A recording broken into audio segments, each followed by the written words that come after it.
Hello, welcome back to the Inside Elland Road podcast with me, Joe Donoghue, and YEP chief football writer Graham Smith. Leeds are 14 unbeaten and have scored 14 goals without reply in the Championship. Despite a break for the FA Cup this weekend, United will stay top of the table regardless of what the other sides around them do. Wednesday night saw Leeds defeat Coventry 2-0, but in truth it could have been 4 or 5 and probably should have been 3 at the very least. It followed the 7-0 dismantling of Cardiff City last Saturday, which I think everybody enjoyed. But at the CBS Arena in midweek, there was one journalist who was very pleased with himself, even before kickoff. Graham Smith, do USB mittens that plug into your laptop and keep your hands warm belong in a press box? Because I'm not so sure. Well, it's like this, Joe.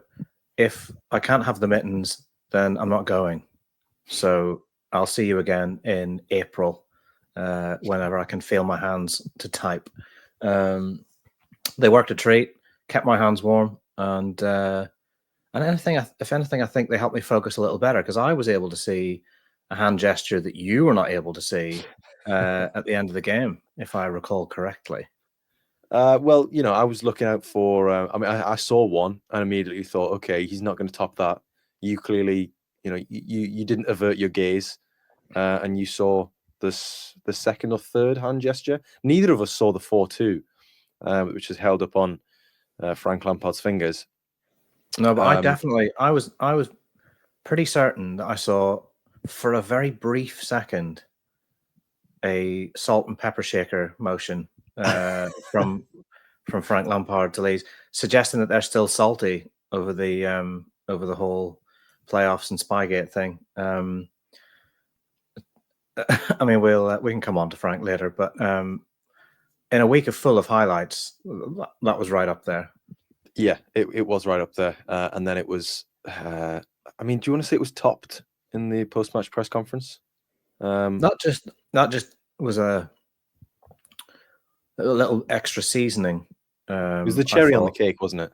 Yeah. Refusing to speak about it. I mean, if you're going to be big and brave enough to try and give it to a group of fans because they've been giving it to you, and let's have it right.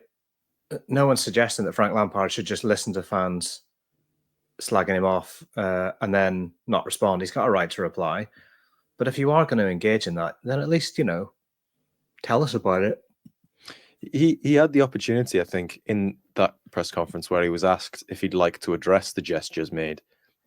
He had the opportunity to sort of diffuse the situation, I think, and just play it down and say, yeah, look, it was just a spur of the moment thing. I don't really have any ill will towards them. I'm a professional. But he didn't take that route. What he could have done was, it's just a bit of fun. Yeah. They were giving me a bit of stick. I gave them a bit back. That's what it's like in football. That would be perfectly fine. All of that would be fine. But instead, he pleaded the fifth, which did nothing to suggest that he hadn't taken it to heart. And Graham, you and I, we can sometimes come in for the fair share of flack on Twitter or on social media. I don't think we've ever had 3,000 people call us what they were calling Frank Lampard in unison. Although when you post your ratings, I'm sure it can almost feel like that. I don't know. I'd like to think if I was in that position, I might just let it slide because, there are more important things in life. But hey, I've not been in that position. I remember in the sixth form common room, a group of 7 or 8 people chanting that at me from the corner of the room. And for a moment, I felt spectacularly victimized. But then they went round the rest of the room chanting the same thing at everyone they could see by name. So it felt less special then. But you'd think one so versed in getting stick like Frank Lampard would be able to handle it slightly better. Yeah, just going back to that sixth form story, were you tied to a chair with an upturned dustbin on your head whilst they were chanting that at you? I could just hear the faint strains of it between the toilet flushes as it was, and the blood pounding in my ears as it was inverted. Oh, I'm sorry that happened. Actually, no, I'm not. I'm very pleased that happened. That's hilarious. Yeah, 2-0 against Coventry. I mean, yes, we've begun by talking about Frank Lampard, but we really should be talking about the way that Leeds played, because they were in great form again. And I think my sign off for the full time was that Leeds were better in every department. And before the final whistle blew, I was sort of thinking, okay, well, the goalkeeper has been better, the defense has been stronger, the defense has been more potent as well. Midfield has controlled things. Tanaka with what felt like 5 or 6 block tackles in the first half. The attack purred, really exploited a high line, and didn't let up in that regard. And then up front, yes, Joe Piru missed a very good chance in the second half, but that first goal that really set the tone for the evening was taken beautifully. Yeah, it was superb, and I think what really impressed me about Leeds was that they followed that 7-0 win with a performance that probably should have been another 7-0. I mean, we were saying on our way out, imagine if we were writing about consecutive 7-0 wins. It sounds fanciful. I mean, it sounds utterly ridiculous, really. But that's what it should have been, because they were good enough to beat Coventry City 7-0. Yeah, I mean, they had 6 big chances, which are chances that are deemed greater than 0.3 xg per individual shot, which is a large amount, considering that most shots will be 0.05 or 0.1 or something. So yeah, there was also a tale of Leeds being a little bit profligate at the CBS Arena, but they didn't have to be ruthless. There were a couple of chances at 2-0 where you thought, if that was at 0-0, you'd be really sort of chastising that player, but you felt as though more would come. Coventry were not great at the back. They weren't great in the middle. Victor Torp gave away the ball so many times. And there were people sort of away to our left in the home end who were very, very unhappy with the way that Coventry were playing. And I mean, again, this was a team that had won 4 on the spin, and Leeds made them look not just ordinary, but they made them look poor. And it followed, the 7-0 win against Cardiff, which came against a team who'd gone 7 unbeaten. You wonder if that's played into this at all, that Cardiff came thinking we can play against these, and then got absolutely gubbed. Coventry City did try and play against Leeds and found themselves in all sorts of bother. I mean, how many times did Leeds nick the ball and attack from it? How much space did they leave for Dan James and Manor Solomon to attack? When I was watching the highlights back, I saw a rare bit of frustration from Dan James. Dan James is a very even character on a pitch. You rarely see him 2 up or 2 down. I mean, obviously he celebrates goals with all of his little heart, but you don't tend to see him get too angry or too annoyed. But when Joel Piru went for goal from an acute angle, instead of squaring it across to James at the back post, James volleyed the post with his boot, with his size, whatever's, and that was unlike him. And I think it was probably because he'd missed that earlier chance himself, and he knew he should have been. And it was just kind of a growing frustration. But that's kind of how the game went for him. So Leeds United were completely dominant. They won 2-0, and yet they had players who didn't meet the standards that they'd met only a few days earlier. If James had the kind of game that he had against Cardiff, then it would have been 5, 6, 7-0. But you could go through the chances that they missed. There was James with his lob, Piru with the one that Solomon put on an absolute plate for him. Aronson butchered a couple of counter-attacks with the wrong pass. Aronson should have had a penalty.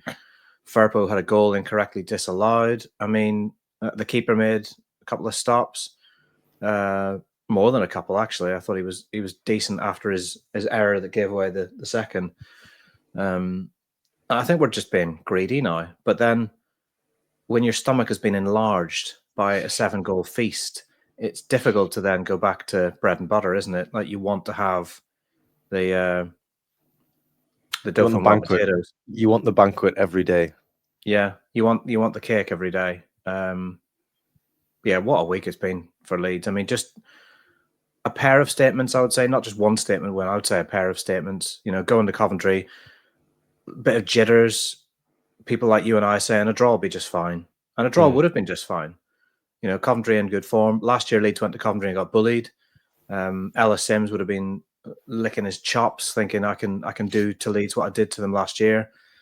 Joe Rodon absolutely pocketed him. Leeds controlled them and left Frank Lampard saying that Leeds were on a different level.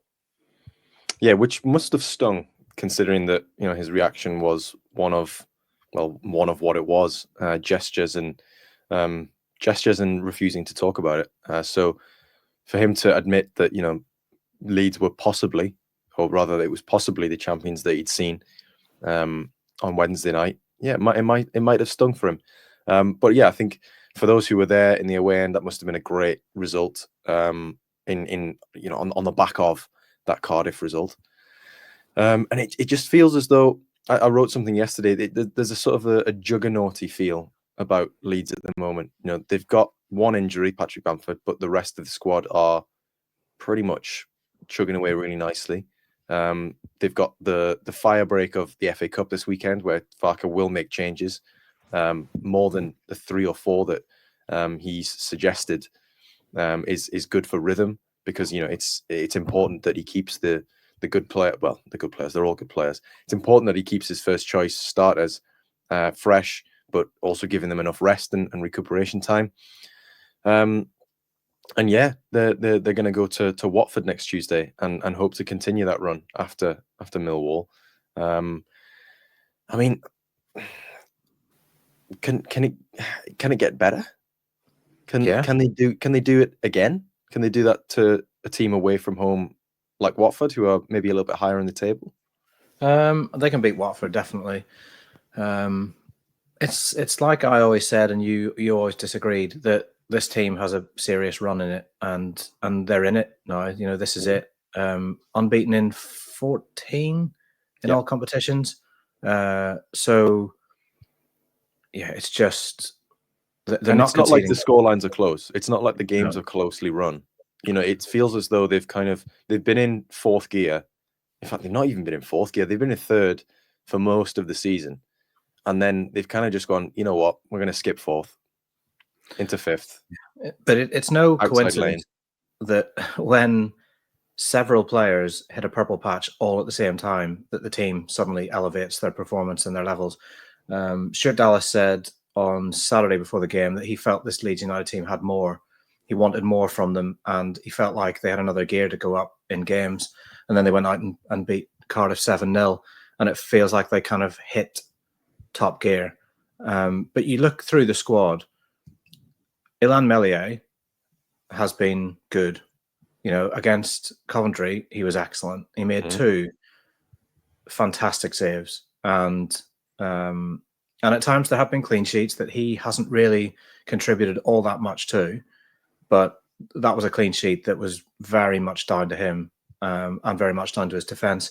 And then Joe Rodon, for me, is player of the moment, probably, even with all those attackers that are shining as brightly as they are. Rodon just looks like he's easing through games, even against Ellis Sims. How much pressure did he put Sims under when Sims wanted to receive the ball? And the only time that Sims did get on the ball and start to play was miles away from Leeds' goal. Like, he was nowhere near. And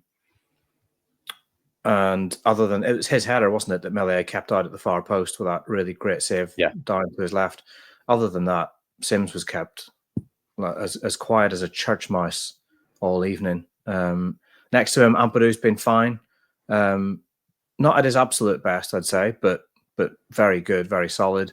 Bogle is another player in rare form. He's proven that Leeds United theory about Archie Gray and how they felt they could get a fullback who would give them more as a fullback than Archie Gray did, and the goals and the assists are testament to that. But Bogle's performances have got better and better. He got off to a rocky start, I think it's fair to say. But look at him now. He's flying. That goal, yes, it owed a helping hand from Dovin, but the run to spot the gap and just to keep going and to skin the defender and superb. Firpo, If you're going to invite him, that was my view of that goal. If you're going to invite me, I'm going to keep running. I'm going to knock one through your legs, and if you're going to then spill it, I'm going to pick it back up and just do the business. I mean, how many does Bogle have now? I want to say three or four. Yeah, I want to say 3, and he's got 4 actually, and 2 assists. So, I mean, Bogle with 4 goals and 2 assists, so 6 contributions. Firpo on the other side with 6 assists and 1 goal. Probably should be 2 goals. I mean, they're getting contributions from all over the pitch. They are. And you look at the midfield, Tanaka playing very, very well. Rothwell playing very well. Gruev came in and played very, very well against Coventry. And then the front line is just, I mean, the goal contributions speak for themselves. Dan James has been flying. Manor Solomon has steadily got better and better to the point now where he does look vastly superior as a player. It's a little bit like what Somerville did last year. You know what he's going to do. A lot of the time he's just going to cut back in onto his right foot, but stopping him from doing it just appears to be beyond most of the defenses in this league. And if he goes inside, Firpo will go outside and they can link up.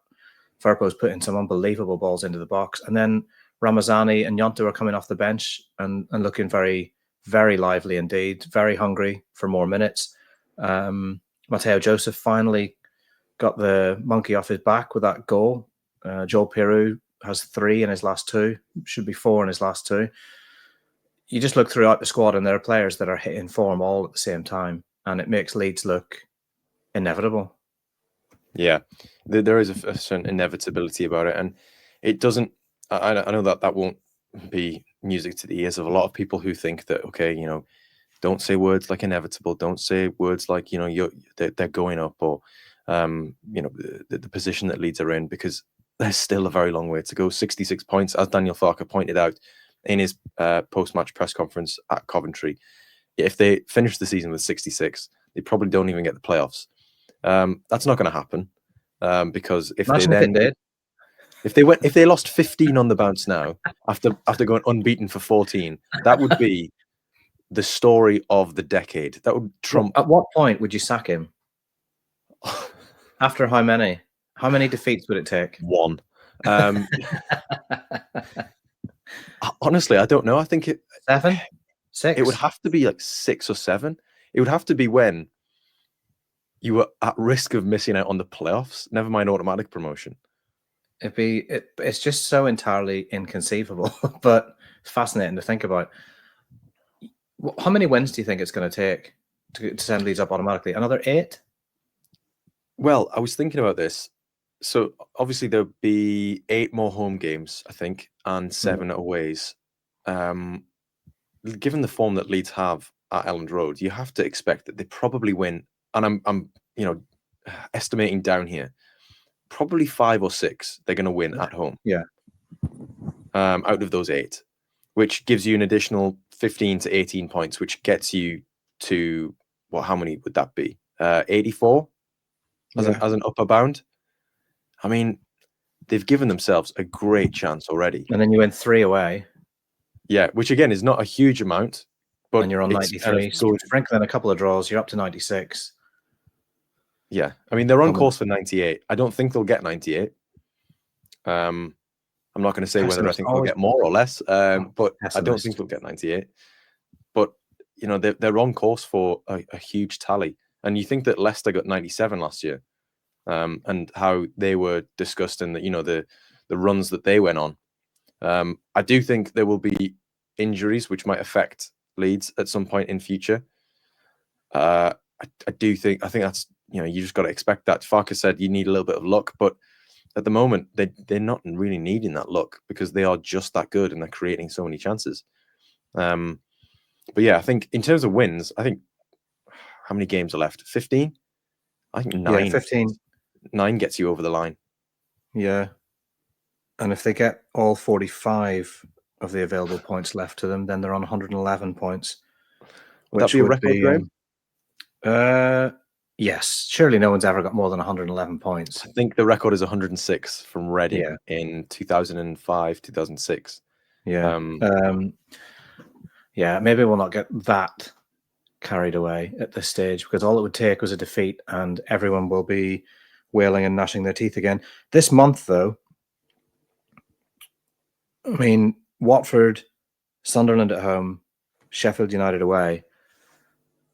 Leeds United could be in an almost unassailable position come March. Obviously, beware the Ides of March, and everything can go wrong. But they've presented themselves with a really, really good opportunity to just put their foot on the neck of the division and squeeze. Squeeze the air. What says, put your foot on the throats of the opponent. Yeah. Very violent imagery, Daniel. There's no need for that in the modern game. It is a big it's a real big opportunity, the next 3 games in particular. I think, again, I'd say a draw at Watford is fine. I mean, it was last year. Well, it wasn't last year, actually. But You've learned nothing. You've learned nothing, Donahue. The performance wasn't at Watford last year. That's kind of the reason. But this time around, I think a draw is fine in midweek next Tuesday. I do want to see them beat Sunderland on that Sunday, that Monday night, because going into the final 3 months of the season, it can't be a 4-horse race again. You have to cut someone adrift, and Sunderland look the most likely to be cut adrift, just simply because they are 4th at the moment. And I think Sheffield United maybe have a bit more experience in them. Burnley have, I think, just a bit more quality, and their defensive record's ridiculous. So if you're able to take 3 points off a promotion rival like that, and just sort of remind them, like, no, you had a good run. You really, really pushed us for quite a while there. But stay down, stay in the Championship. Do you know what I think will safeguard Leeds from disaster this season? It's the way this team has responded this year. You look at I would say there have been 4 periods of adversity this season. And I say periods, 3 of those have just been defeats, singular defeats. But they lost at Millwall, won the next 3 after that. When they lost at home to Burnley, they won the next 2 without conceding. When they lost at Blackburn, they won the next 2. And of course, they haven't been defeated since. And when they had that pair of draws at home against Blackburn and the disaster, they won the next 3 after that. They haven't conceded since then. Conceded a goal since that. So it's almost like whenever something goes wrong, particularly if it was like defensively or whatever, Farke seems to get the fix. He seems to be able to rectify it almost immediately and say, no, this is not who we are. Reminds the team who they actually are, and then they go out and they perform as that. So even if they were to go to Watford and drop one, just before Sunderland, I wouldn't see it as massive cause for concern. Mm-hmm. I mean, let's not drop one at Watford, because I think the pair of us, we've had quite a good record when we've been away at matches this season. It's when Graham's gone by himself, for example. That's when I can't be trusted on my own anymore. Yeah, that's when the issues have reared their heads.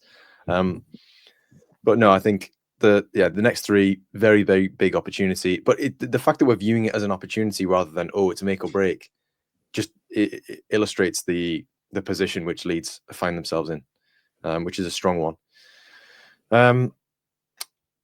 Your newsletter this week was an exclusive interview with none other than Stuart Dallas.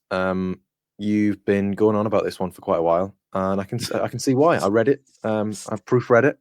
It was a good read. A few typos in there, but that's why it comes across my desk. I really enjoyed it, Graham. I do have to say I did enjoy what Stuart had to say. I like the way that it was framed. I like the way that it was written. And some nice insights in there. Thanks very much. obviously it's the subject that makes it, rather than the writer. I mean, this is why I hang back and I let Dallas get the waves with the fans, celebrate the first scenes with the fans before and if anyone then wants to celebrate me and my writing afterwards, that's great. I'll always do that. Very good. Yeah, I just thought it would be nice to get an insight into what it's like transitioning from playing into media, because obviously he's doing quite a bit at the minute. He's got his LUTV regular gig. He's done ITV. He's done Sky, and it's a very, very different life. And it was when he had that moment with Gnonto, when he was with ITV after Wednesday, was it? Yeah. And Gnonto came over for a cuddle, and it just sparked a thought as to how Dallas is feeling about all this, like being there, but on the outside, not in the changing room anymore, arriving at the game, but not going into the changing room, going to the LUTV studios, and very, very different experience. So, won't give too much of it away because the very valued subscribers have paid for that. So thank you very much to them. But he talks about what it's been like, what else he's done, because he's done a bit of coaching as well with Northern Ireland, and why that interests him. And he's definitely got interest in being involved in Leeds United's academy, but it would appear that those conversations haven't taken place yet. I don't know why they wouldn't want him on board. I mean, Northern Ireland, the IFA, see him as quite literally the poster boy for player development, because he has all the kind of qualities and attributes you would want if you want to get a player to the top. Unbelievable story. So I think Leeds United would be looking a gift horse in the mouth if they didn't lean on him for his experience. He's got his B license now as well. And then we finished it off by talking about Leeds, and he gave that line about he thinks they've got more in them, and then they went out and won 7-0. Also nice that he recognised, now that he's on the other side of the line, that there will be times when 20,000 people disagree with my ratings. Those times are every single game. But it's a weird thing for a player to kind of move out of playing and move into punditry, because the best ones, they have a bit of character and personality about them. They have some insight, something interesting to say, and they can articulate that. But also they're honest. They don't sugarcoat it.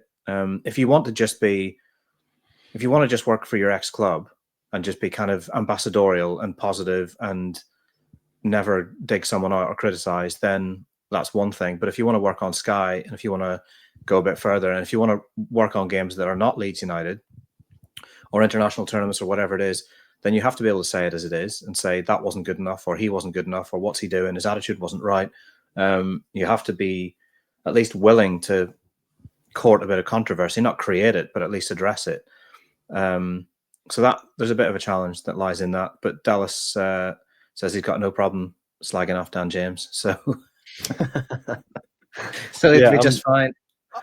When I was reading that, I did think about it in a sort of, if I was in Dallas's shoes, and I don't know whether I would.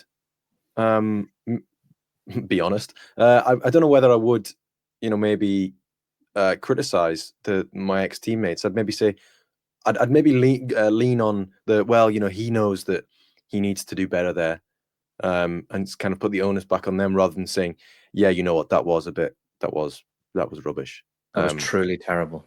Yeah. But hey, Stuart's been a little bit more well versed in the live punditry game than I have. Of course, you've been on BT Sports, stood next to Man Mountain, Peter Crouch.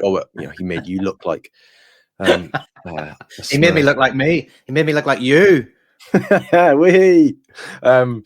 And you've also been on Sky before the playoff final, so you've got a bit more live TV experience. I'm sure that you kind of shared that with Dallas. Just look at us, just two boys from the old country made good, just bumping shoulders. He's like, Graham, why do you keep doing that? He's like, that's not. I could see that happening. But no, a very good read, and I'd implore everyone to sign up if you'd like to read that, or just get into my DMs and I'll send it to you free of charge. No, I'm joking. Of course I'm joking. I will Just not another be one doing that'll that. test if the bosses are still listening by the half-hour stage. Oh, believe me, I don't think they are. And if any potential sponsors are listening, then we are very open to a sponsorship on the Inside Ellen Road podcast. If you'd like your brand, if you'd like your company to be taken the mick out of by Graham in an ad read, then I think we're very open to that possibility.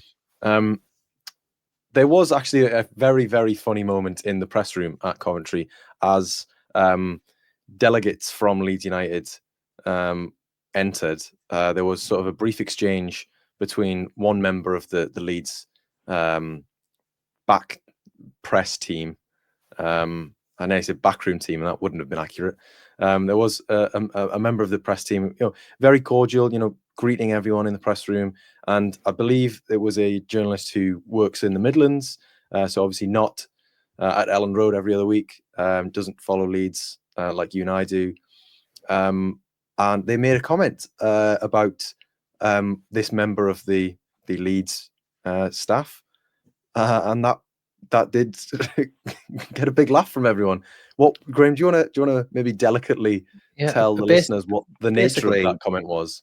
Basically, this guy greeted a member of the Leeds media team with, "You've put on a bit of weight since the last time I saw you," which it took me a second before I reacted, because I thought, Jesus, has he actually just said that? That's just not how you greet people. Especially not the volume.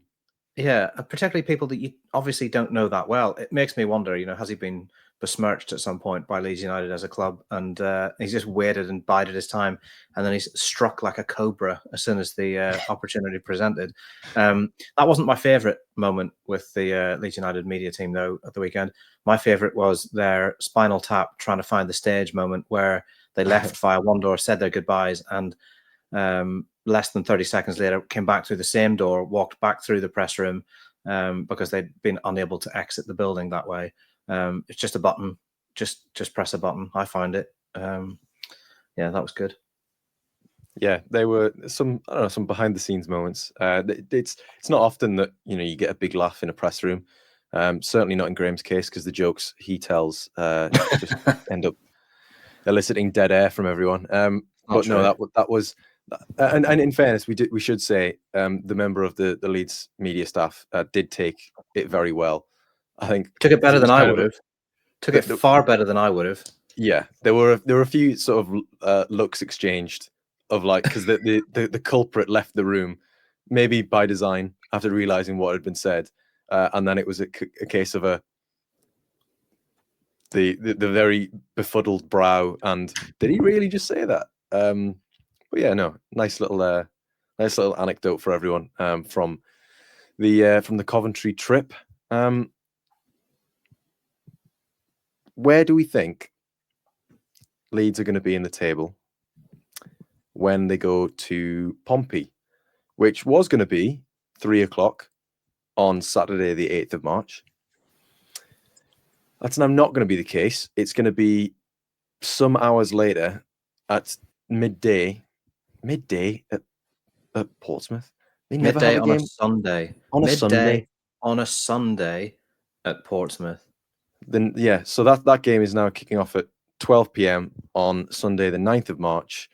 Obviously, it's going to be near enough impossible if you're going from Leeds to get down there on the train on the day. Impossible. It is impossible. It is impossible. I've not checked, but I just, knowing the rail network like we do, I didn't anticipate there being a service that runs to London from 5 a.m. It's just I really don't understand why they can't pick a better time to play that match. If you want it on telly, at the very least, put it on a Friday evening. If you absolutely have to. It's not even. I know it is the business end of the season, but it's not quite the business end.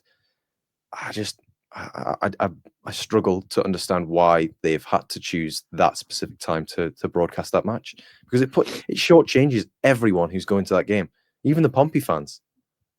They've had a meeting, and in that meeting, someone has suggested that time, and either they've all kind of looked at each other and not said it, or someone said, "Oh, might be a bit difficult for Leeds fans to get there, or they simply don't care.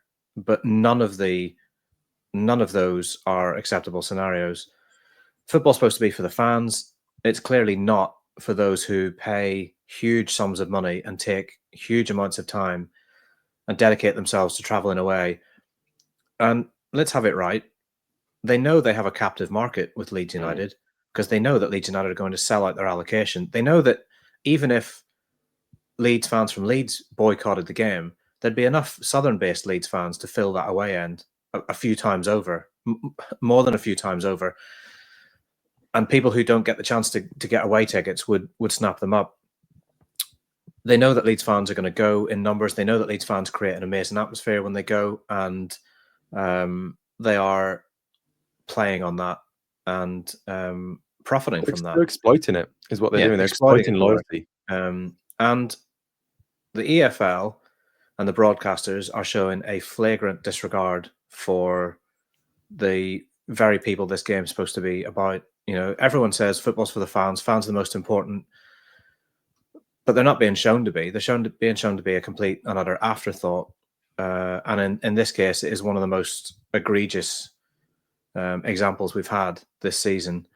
Along with dropping out that, and by the way, we're going to now start to release the broadcast fixtures on a weekly basis, rather than giving you the notice that we have previously given this season, which, to be fair, they were credited for. People appreciated a bit more notice so they could book flights and book trains and book time off work. But Portsmouth away at 12 on a Sunday is just, it's unforgivable.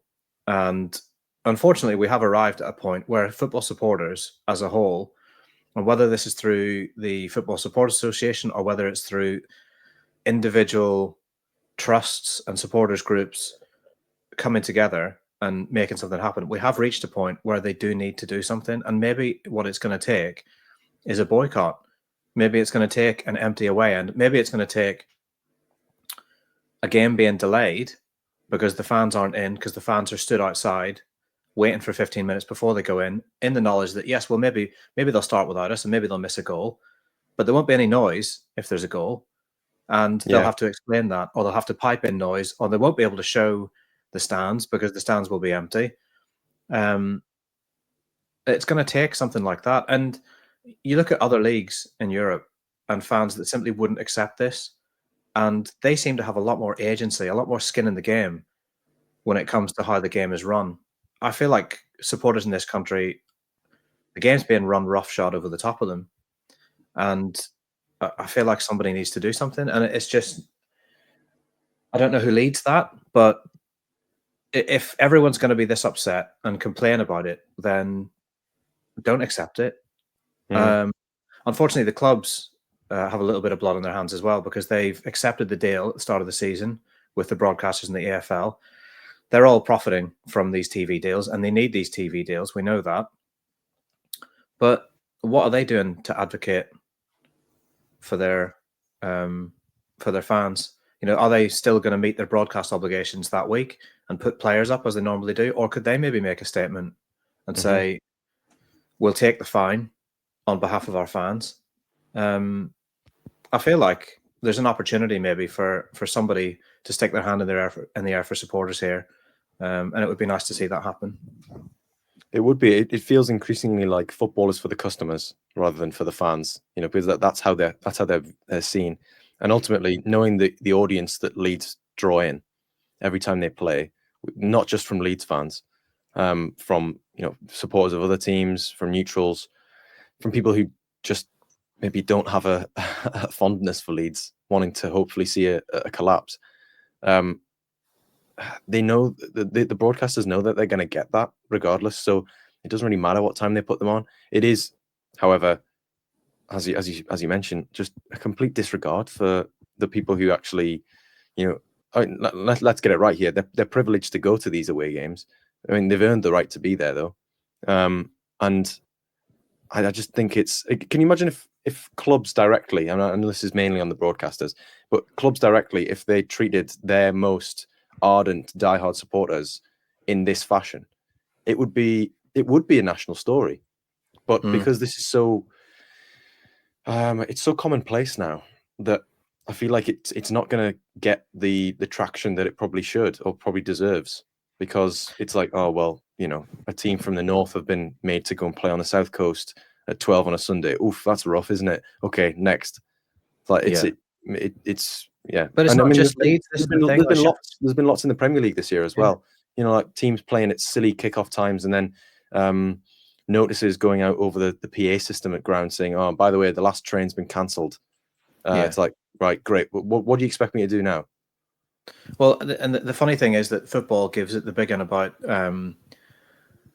what it's doing for the environment, and all these green initiatives, and it's just bollocks. It's horse manure, because on this Sunday now, Leeds United fans, unless they go by coach, are all going to have to travel by car. And how many more cars are on the road because of the kickoff times that are being selected that mean rail travel is not an option? But also the lack of joined up thinking between the game and the rail network operators, because how many games have there been where the rail offering has not been sufficient and it's been so unpleasant that it's forced people back into cars? It just, football is incredibly empty when it comes to a lot of the things that are said, and it has to be judged on its actions, and its actions in this case are just not acceptable. Okay, moving on from a topic that may get Graham saying words like bollocks again, because kids probably listen to this, Graham. My kids say a lot worse than that to me. That feels like a you problem, not our listeners. Our listeners speak to us glowingly. I've seen the comments, trust me. They don't. We should talk about the end of the transfer window. I know that's kind of moved on a little bit because of the Cardiff game, because of Coventry, and because it looks as though they absolutely do not need any new players. But deadline day came and went on Monday, and Leeds didn't do anything in the end. I think the view on that is a lot rosier given the last two results. There will be some people who are still maybe discontented by the fact that no reinforcements have been brought in, and this is a topic which will rear its head again if there is a serious injury to one of the key players who's performing right now. But I think on the whole, it could prove to be a good decision if Leeds get that luck and things continue to go their way, because the only deal that really seemed as though it was in the offing was a potential loan move with an obligation to buy for Cameron Archer. Now, that obligation will have been too high, I think. Yeah. So you've immediately, 6 months before you've got to the Premier League, let's say hypothetically, you've committed a large chunk of money for a player who might not be Premier League standard. So I think there's two schools of thought that, insurance would have been great in the form of a player who absolutely gets you over the line, and gets you over the line by several points, as we've said before on this podcast. There is also the school of thought that is, right, you know what, we've got that extra 15, 20 million. I mean, it won't have been 15 million, the obligation. I can say that pretty confidently. We've got that extra 20 million in the bank to spend in the summer. And also, from a PSR perspective, it helps you out massively then as well. Yeah, I definitely agree on Archer, because I don't think he's a player Leeds United would want with them in the Prem. I think they were looking at him as a player for literally just the here and now, and literally just to give them something a little bit different, because Patrick Bamford's fitness is a problem, and because Mateo Joseph's goal scoring has been a problem, and because something might happen to Joel Piroe, just to have another option. It was what Brian Dean said in that piece I did with him not long ago, having different kinds of strikers that you can bring on so that the opposition, so things don't get predictable in the way he felt they got towards the end of last season. So the Archer thing, taking that on its own, I don't think anyone can be massively upset that it didn't happen. Because if it saddled Leeds with a £20 million obligation in the summer for a player that, unless he starts scoring goals in the Premier League, which he's been struggling to do, admittedly in two terrible teams, you're not getting that money back. that's, you've basically just booked yourself a loss, haven't you? I don't think Southampton would ever have been minded to help Leeds United out in this scenario. Why would they? So they were never going to just let it be a straight loan. And so yeah, the Archer thing not happening, I don't think is a massive crime. I think though that the idea of not signing anyone is just going to be a little bit like a dormant volcano. There'll be rumblings, there might be a bit of smoke, and maybe at some point there'll be a bit of an explosion about it, and that's when you know that things have gone wrong for Leeds United. But it might be that you get to live for the next few months, and that you will not be washed away by the molten lava, and then students won't be visiting your mummified remains in 50 years' time. Taken that way too far, haven't I? That analogy. Perhaps, yeah. Way too far. But that's what we do. That's what we do on this podcast. As long as it's just within the realms of decency, I think we can justify it. Yeah, they ultimately, what Farke has told us, without telling us in so many words, he's basically said there were options that we could have gone for permanently, but the price was too high for what they were. And they could have gone for a loan, but a lot of loanees from Premier League clubs, especially the top clubs, want assurances of game time that he's simply not in a position to offer. Not only just as a personal policy by him, but because look at the team. Why would you offer assurances when you know what you're getting from so many of these players right now? But if something happens to Peru and Mateo Joseph can't fill the void in terms of goals, if Aronson breaks, that's the big one for me, and they can't fix the situation sufficiently with Gnonto or Ramazani or Solomon or Tanaka, then they risk looking a bit silly. But I think at the minute I just can't see. I can't think of an individual scenario on its own that will bring Leeds United down. Like it would take 3 or 4 really bad injury or suspension situations to cause this team significant trouble. I just don't see an individual one. Do you? That couldn't be okay. I mean, they lost Ampadu and Gruev at the same time and were fine.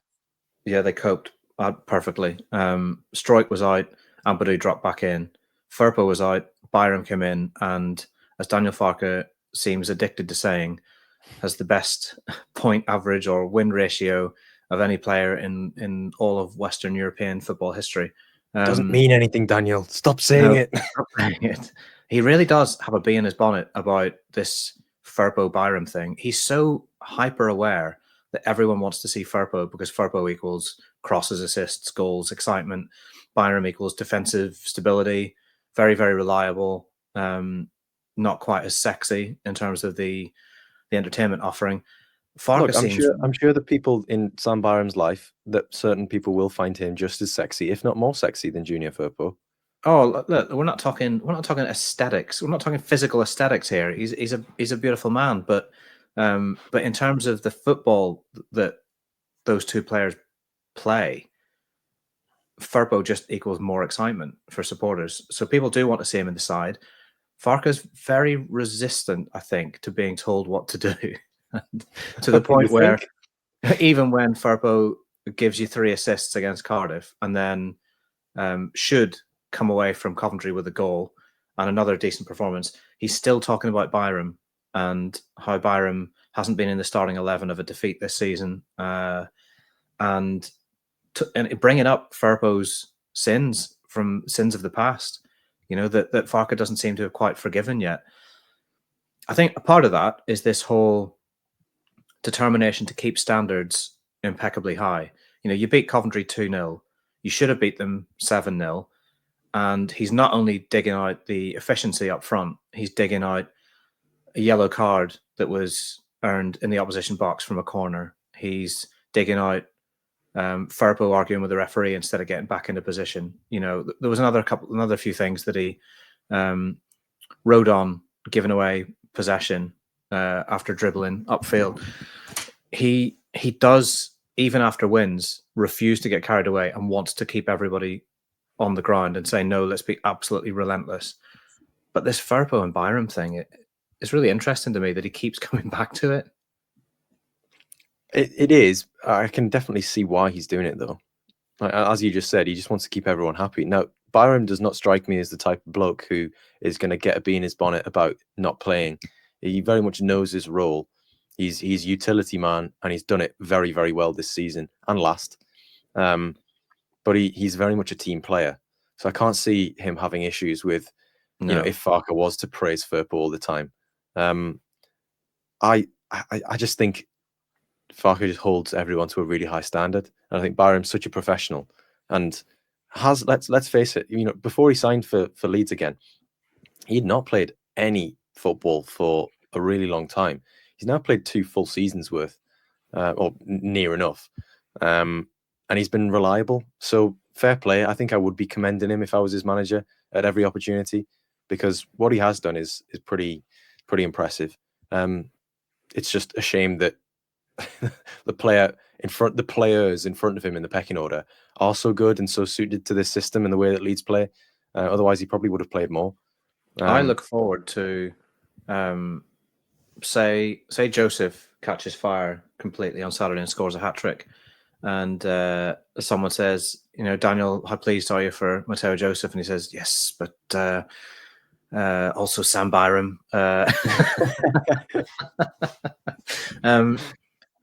Yeah, so back to the transfer window. I can understand. No, do not take us back there. I'm done. I can understand. I'm done. I can understand why they didn't. It would have been nice for them to do something, particularly at 10, and I wish that they had, because it would have been far more exciting, and also I'd feel just that little bit safer and warmer at night. I'd go to sleep slightly quicker than I have been doing. But wear your mittens. If you're struggling to get to sleep, wear your mittens. Feels like it might be a fire risk having USB plug-in mittens on during the night when I'm not conscious. At least when I'm during a game. I cannot tell the listeners how funny you looked with those on during the game, and there's just this big white wire coming. And if you you trace it from the USB port in your laptop, and you're like, "Where's this wire going?" and then it's attached to your hands. And those hands, let me tell you, those hands were singing. There was no rheumatoid arthritis for me at Coventry. My joints were just basking in the glow of attacking football. Would you like to address the suggestion that you did, or you may have tried to run over a colleague in the car park afterwards? No, you were simply walking where you shouldn't have been walking. That was clearly where cars go, that bit. So a car park, yes. I mean, would you rather I did like a triple jump from the stadium to right onto the roof of my car? No, I did have my phone out ready to record just in case I could see the headlights coming up behind me as you made a beeline for me. But no, fortunately, that was not necessarily in the end. So what gives you your Leeds United sleepless night? Looking at the squad, looking at like the rest of this season, pick something out. Put the fear of God into people, don't you? What gives me a sleepless night? Can I say something that isn't Leeds United based? No, that's too personal.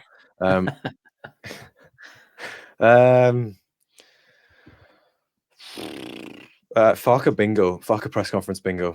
That gives me sleepless nights because some people count sheep.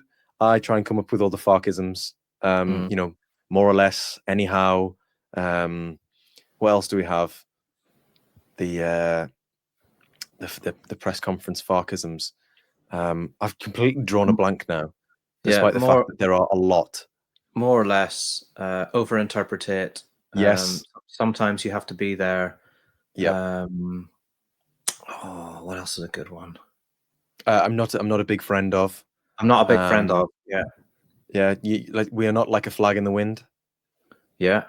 This league is relentless. The very simple yes. Yeah. When he enters the room, whether that be after a game or pre-match press conference as he comes in at Thorpe Arch. Perfect defensive behaviour. Yeah. Knife between the teeth. Knife between the teeth, of course. Foot on the throat. There was a new one that we were debating in the press room before Coventry, wasn't it? That Brendan Aronson thrums like a bee. Yeah, I listened to. I think is listened back to excellent. it. I listened back to it. It sounds more like he says thumps around like a bee, but thrums would definitely fit far better and would also show a pretty incredible English vocabulary for a non native for an import such as himself. I mean, thrums would just be. I'm not sure a manager has ever used a better word or a better phrase in a press conference in the English game. So part of me really wants to believe he said thrums around like a bee. Because he was asked about Aronson's energy levels and was he concerned about that. We should probably just end with a word of praise for Brendan Aronson, because yes, he was wasteful against Coventry City, but he started 29 games in a row now. Right, the Championship is brutal, as we know. It's full of great big galoots who kick you from pillar to post. He is a wee man. He is slight. He did actually get kicked. Like he got volleyed as he was about to take a shot. Yeah, and that's not the first time he's been like denied a penalty or a free kick when it should have been. He has shown himself to be incredibly durable in the way that Cree Somerville did. Kicked to bits. Aronson was carrying an ankle knock recently and just played through it. And even though there are complaints about some of his finishing, because yes, that has been an issue, and sometimes maybe decision making or a bit too frantic, almost like he's got Jesse Marsh in an earpiece saying "go go go," minimal width, and there are like issues with his game that you can take, but you cannot argue that he has handled the physicality of the Championship far better than I think any of us anticipated. He might get bodied now and again in a shoulder to shoulder, but so would you or I. So would most normal-sized human beings. Yeah, he gets on with it. He just gets up and he gets on with it, and he hasn't broken yet. And touch wood, he won't break between now and the end of the season. But if he continues to deliver what he's delivering, I think he can look back and be very, very satisfied with the season.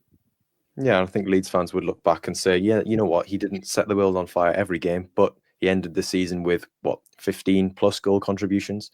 Yeah, it's a great haul, really, isn't it? We should talk about Millwall. I watched Millwall recently, the new iteration of them post Neil Harris, the Alex Neil days. I watched them against Hull in a recent Championship fixture, and they were shocking. I mean, the game itself was terrible.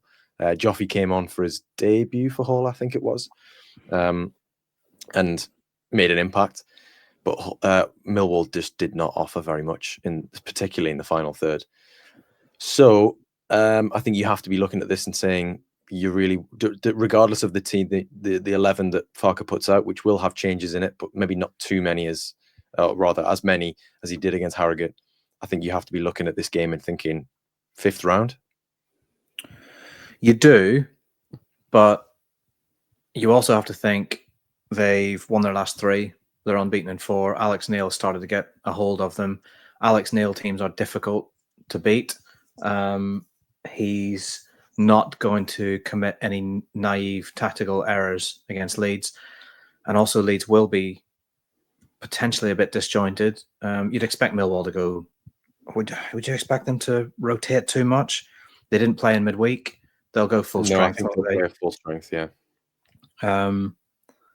Big opportunity for them, to knock Leeds over. Who did they beat? They beat Dagenham and Redbridge, didn't they? Yeah, I don't know. It's not that I'm not confident. It's that I've been burned in the past by Leeds United Cup performances with changed teams that just weren't up to it. But what makes me think it might be different this time is the players that are coming in. Mm-hmm. Look at the bench. Matteo Joseph scored a goal last weekend. He should be bang up for it. Ramazani and Nyonto are unbelievable players to bring in off the bench. Does Aronson have to play again? Probably. Then you've got Rothwell, who's fresh. Struijk to come back in. Giavogi could come in. There's just Byram options. Serious options. Prediction. For the team or for the result? Result. Okay. Leeds United 1-0. 1-0. Okay, I'm going to go 2-0. I think it's going to be a very... I don't want to say routine.